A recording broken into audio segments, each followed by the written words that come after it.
Exit Through the Gift Shop is a most unusual documentary, subtly reporting on the rising movement of street art. The esoteric British street artist Banksy wound up producing the film rather than being the intended star, giving the film its intriguing method of persuasion. The film follows some of the rising stars of the street art world, and the lucky videographer who happened to be there at the right time. However, the true subtlety in the film comes from the underlying message Banksy attempts to convey through less obvious means. This analysis looks at the key scenes in the documentary, and how the filmmaker seeks to adjust both a message to the viewers, and adjust the viewers to that same message using persuasive techniques. Banksy's true message is that street art is just as valid as any type of art, and in many cases is more connected with the average person, and delivers a message more effectively than traditional art. One of the key methods of persuasion that this film employs is the use of sound bridges. These overlaps of sound from different scenes seek to introduce the audience to the next scene and set up the transition between various points the filmmaker is trying to present. For example, the beginning audio of this film is a sound bridge utilizing the sound of a can of spray paint being prepped and used.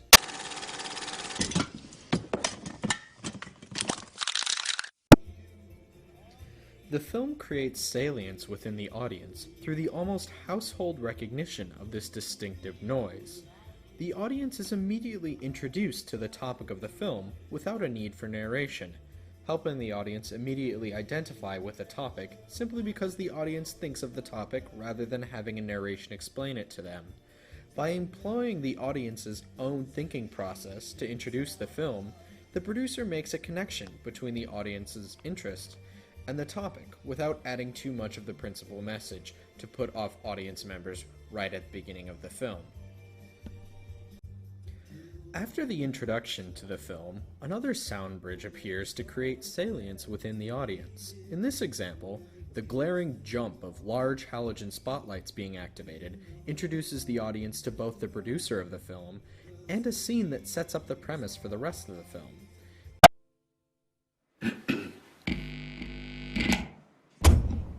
Okay. Sound check, please. 1 2 1 2.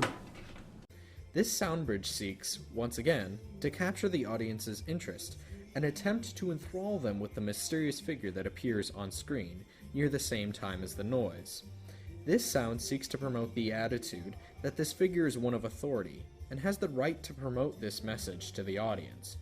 The producer Banksy also uses this sound to frame a critical point of the film by introducing examples of his own street art as well as himself right after the sound bridge.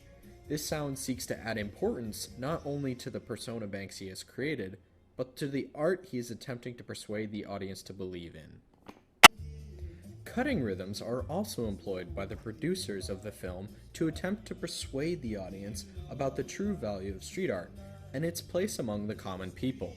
For example, after the lead sound bridge, a montage of street art, ranging from finished examples to the art in progress, utilizes a set cutting rhythm to frame this message. The montage selects and presents various examples of street artists in various parts of the process of creating street art. This attempts to persuade the audience that such art has validity because of the obvious work that goes into its production. For example, during the montage, many different scenes of preparation are presented, such as mixing paint and packing supplies. By drawing a connection between hard work, talent, and preparation, and the validity of a product, the film promotes the attitude that because street art possesses these qualities, it must be a valid form of expression. This takes advantage of a subtle salience created with the audience as well, when the film connects hard work with validity, a common ideal among many audiences. The ethical implications of this persuasion, however, are murkier than the message the producers attempt to convince the audience of. Is it acceptable to promote an illegal act with such deep-rooted persuasive techniques that rely so heavily on the common values in the audience? I believe that Banksy and the producers are justified in their persuasions, because they're attempting to promote a form of artistic expression that connects with the common man, and creates messages that cannot be expressed in any other form. Even if the act is against current vandalism laws, the importance of the messages such acts create overrules the possible assault against the debatable ethics of attempting to persuade people to break said laws. Banksy says that street art is a form of true expression, and one that connects deeper with the common man. Society's final ruling on this idea could determine how people express themselves through artistic media. If it is finally ruled against, will the people go on creating this art with its vernacular messages? Will the law finally stamp out all forms of vandalism? Or will Banksy's wish come to pass and a new style of true art be created from this budding metropolitan movement? This documentary seeks to create this world, and through its various forms of persuasion, drives to convince us that street art is art, and one that we, the common people, can truly connect with.